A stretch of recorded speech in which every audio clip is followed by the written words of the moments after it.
Hello, it's Angelo, and welcome to the Live Daily News Show. I'm James Bouligny. And I'm Tessa Koskovich. In news today, there was a bomb threat at a local Walmart, A jury was deadlocked over a high-speed crash chase. and a man has been hospitalized after a head-on crash last night. For our interview, Justice of the Peace Susan Werner was in studio, so we'll get into that right after this message from Jim Bass.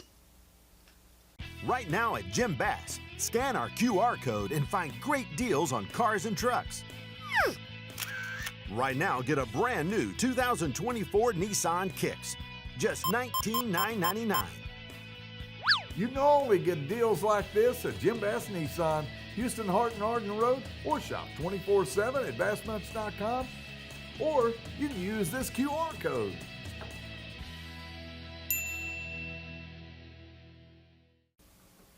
Welcome back, everybody. James Bouligny here. Today we have Miss Susan Werner in our studio. Justice of the Peace. Miss Werner, how are you doing today? I'm good. How are you? I'm doing great.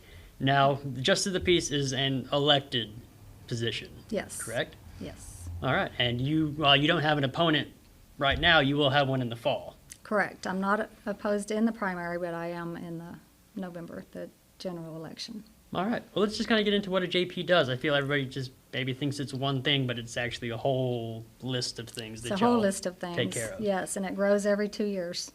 The majority of it is we do traffic tickets, misdemeanor Cs. We do evictions, small claims, administrative hearings. We do inquests. So when someone dies unattended or unnatural, homicides undetermined, we go out to the scene and we help investigate that to get the cause and manner of the death. And we certify the death certificates. And then we go out to the jail and we magistrate set bond and bond conditions for the inmates. Okay. Is it what exactly is magic? Because every time I email Stacy Speck, she's like, "Oh, I magistrated them this morning." So what actually goes into magistrating somebody? So if it's a misdemeanor, they have to be magistrated within 24 hours. If it's a felony, then it's 48 hours. So our job is to go in, and the jail staff will have the paperwork ready. So we read over the paperwork. We have to prove that they had probable cause to be in jail. And then we look at their criminal history and kind of see what history they have and set bond based on the charge and their history, and to assure that they will appear in court. That's the main thing that bond is to do, to make sure that they do appear in court. And any bond conditions, there's certain state requirements that bond conditions have to be set, which is like DWI third or more, assaults where the no contact with the victim, things like that. Right. So. All right, and then talk a little bit about your office, because when I write all the crime up here, don't blame Joe for it, blame me. I'm the one who writes. But I stick pretty close to the affidavit because I can't make stuff up, obviously. Right. Everything has to be is the facts. Everything is based off the affidavit. But every time I email your office, I get it back almost instantly. Like, they are on top of things over there. Yes. Is that because of you? No, I just have really awesome clerks, and I do. I want them to respond as quickly as they can for any email or phone call, any requests. But you know, it's open records, so anyone can request stuff. Right. But when it's stuff the public needs to know, we want to be able to assist and get that information out there. No, they're fantastic over there. Like, Yes. I always get it Thank back, you. and I just know, like, oh, it's Susan Werner right now. She's on call. Okay, send an email, and I get it. I know that I don't have to worry about it. I know I'm going to get it back. Yes. I'm not throwing anybody else under the bus. I know y'all are busy and y'all have other things y'all got to do, and like I don't want y'all to feel like I'm trying to make myself priority over anything else.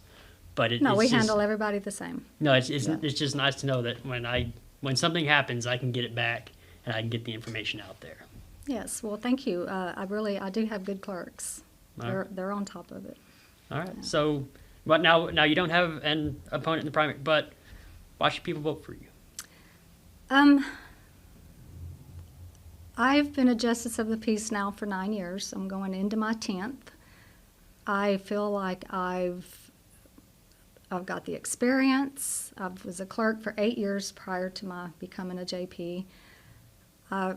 Hopefully I run on my reputation. I do the research. I do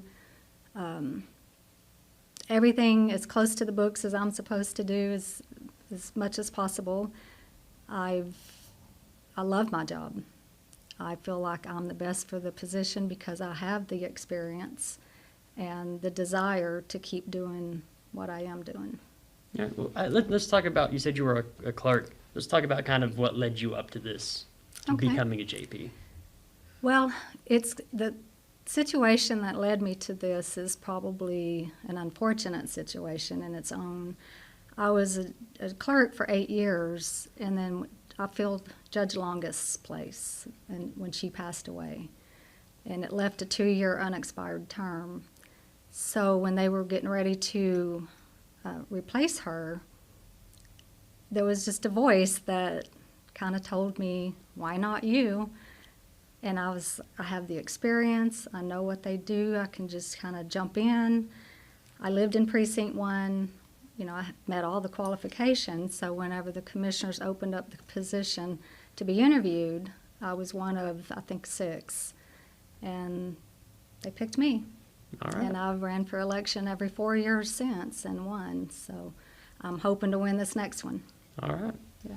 I guess maybe, did I miss anything? Is there anything else you wanted to say? No, not that I know of. I mean, we've pretty much covered. I mean, there's so many details to every step that we take. It's like the big pictures up here, but then the details are all underneath hidden that we Right. have to follow through. So, I mean, there's a lot of education and a lot of follow-ups and research that we have to do. I feel like your reputation kind of stands on its own. Well, I hope You- so. I do thrive on protecting my reputation and doing my job. So, All right. Well, Ms. Werner, we appreciate you coming on today. well, thank you. Absolutely. Thank you for having me. Absolutely. Back to you. In news, a mistrial was declared during the punishment phase of a fatal high-speed crash case. I got that. After a Tom Green County jury deadlocked on sentencing. Jaden Zane Sanchez Ayala, who was 19 at the time of the crash, pled guilty to 2 counts of manslaughter and 2 counts of evading arrest causing death in connection with an April 2025 crash that killed 18-year-old Jesus Manuel Silva and 19-year-old Matthew Allen Reyes. The crash occurred after Sanchez Ayala fled a traffic stop on U.S. Highway 87, reaching speeds of over 110 miles an hour before losing control and rolling the vehicle. According to a victim's family member, prosecutors have since offered plea deals ranging from 10 years in prison with probation to a more recent offer of 6 years. A new jury trial is scheduled for Monday, February 9th. I don't know if you guys remember this. This was the deadly crash that happened the very first night of rodeo last year. It was a pretty big one. The vehicle was unrecognizable. His 2 friends unfortunately flew out of the car, did not make it. Everybody was saying, why were they chasing them? Oh my God. Why are they chasing them? Why are they chasing them? Don't run from the cops. Don't be stupid. Just right after rodeo where everybody's going home after the rodeo. That crap pisses me off. Why are they chasing them? Why are you running? It was a ticket. It was a ticket and you killed your friends. Yep. Well, and I guess we'll find out on Monday what the sentencing was. But out in Runnels County, the best Walmart in the world had to evacuate last night due to a male subject calling the store threatening to shoot people and to detonate a pipe bomb he claimed was already placed. According to a release by the Ballinger Police Department, a bomb threat was reported at the Ballinger store around 9 o'clock last night. The caller claimed bombs were inside the store and demanded $1,000 on a gift card before hanging up. Officers secured the entrance and parking lot, evacuated customers safely, and conducted a thorough search of the buildings. No explosives were found, normal operations resumed, and the incident remains under investigation. And last night, San Angelo police responded to a major collision on North Chadbourne Street around 10:45 after an 81-year-old man was ejected from his electric wheelchair and seriously injured. Police determined the man was traveling northbound on the inside southbound lane against traffic when an oncoming motorist struck him in dark conditions. The wheelchair overturned, and the man was transported to a local hospital where he remains hospitalized. Investigators found no evidence of a hit and run and issued no arrests or citations, calling the crash an accident caused by poor visibility and inadequate lighting on the wheelchair. Now we'll get into weather after this message from Jay Chandler.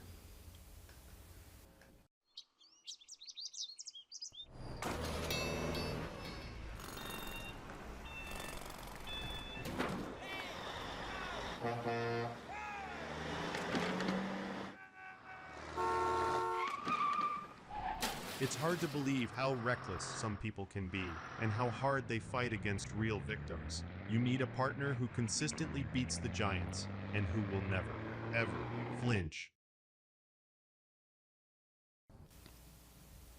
Into weather, we have a beautiful weekend in store for us right now. It is 77 degrees outside, and the low tonight drops down to about 38. Tomorrow, the high is going to be 78. Should be mostly clear out, and then the lows comes in about 50, and also some clouds will roll in tomorrow night. On Sunday, those clouds stick around, and so does the temperature, as the high will be 76.